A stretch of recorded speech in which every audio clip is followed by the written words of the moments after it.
First of all, like I know, going to get asked this question anyway. So Jalen Steele's status is still yet to be determined. Rockwell Johnson has been suspended indefinitely for violation of team rules. As far as on the court basketball wise, just doing an evaluation of our team and where we're at.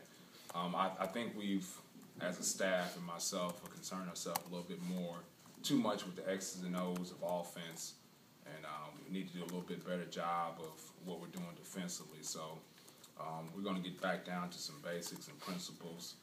People have just been scoring too much on us and too high of a field goal percentage as far as like our defense. So that's it. Going back to the LSU game, just kind of recap to us. What do you think just kind of hurt y'all more than anything in that game? Well, I think two things. Well, I should say three things. One is I didn't think we were very good in transition defense.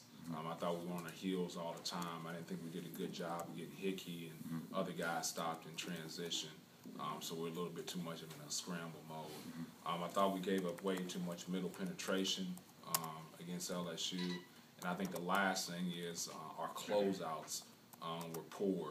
Didn't close out to take away shots and didn't close out to take away middle. So I think we did more than enough offensively to have some success against LSU. Our defense was not very good. What's the team like right now? I mean, you've got at least one suspended player with Rock, Jalen possibly being a second. How are the guys reacting to your coaching style at this point in the season, this 10-game losing streak? It just seems like everything that could go against you seems to be going against you at this moment. Well, the suspensions have nothing to do with coaching style. Like, coaching style has to do with on the court. But have they been receptive to you? They haven't been, like, back-talking or doing anything like that? No. I think the guys pretty much know, like, there hasn't been a problem with discipline as far as, like, back-talk or anything like that. Our problem is just a void of leadership. You know, like, I think our young kids, our freshmen, are trying to do everything they're supposed to do. They haven't had any backlash at all. I just think right now this team is void of any leadership. And it's too much to ask incoming guys like Colin Borkert and Trevontae Bloodman, especially the freshmen, to come in and provide that instant leadership. I think a guy like Marcus Smart at Oklahoma State is a rare guy because he can come in and provide that instant leadership right away as a freshman. So we don't have that. Craig Sword obviously had a pretty good day at LSU. He was kind of just seeing that coming along the way he's been able to get in the lane and do some things for you. Is that something you guys have talked about a little bit more here these last few weeks to get him to do? Well, I think Craig Sword has a lot of ability. I just think he needs to hone up some of his skills, you know.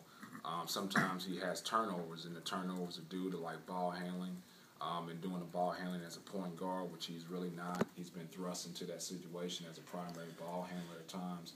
I think it also goes back to, like, passing, you know. Most of the time in Craig's career as a high school guy, he can get into the lane and make a play and didn't have to pass it out when he got into the lane. So I think he's worked hard as far as, like, trying to enhance some of his skills. But some of that will come next season when he doesn't have to play the point guard spot, you know. And I think a year of maturity for him is going to make him so much a better basketball player. But, you know, I've said this before. I think Craig Sword, Gavin Ware, and Fred Thomas are going to be good players for us.